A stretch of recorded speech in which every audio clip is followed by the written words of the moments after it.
বলছিস আপু? ভাইয়া, আপু সুসাইড করতে গিয়েছিল।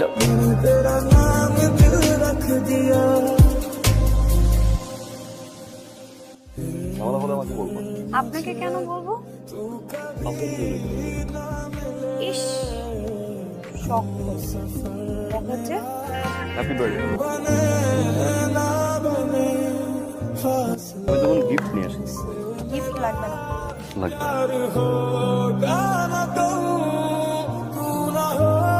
আসসালামু আলাইকুম আপু। ওয়ালাইকুম আসসালাম। তুমি অনেক লাকি। কেন আপু? কারণ রাব্বির মতো একটা ছেলে তোমাকে ভালোবাসে। ছেলেরা প্রেমে পড়লে একটু ভীতু হয়ে যায়, গাধাও হয়। তুমি ওকে ছেড়ো না।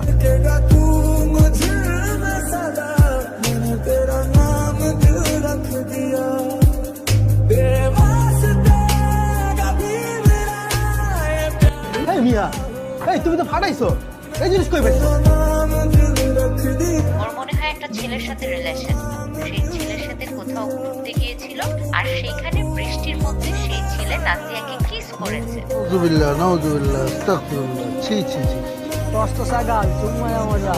এই মালটা তোকে লাগেন না? ও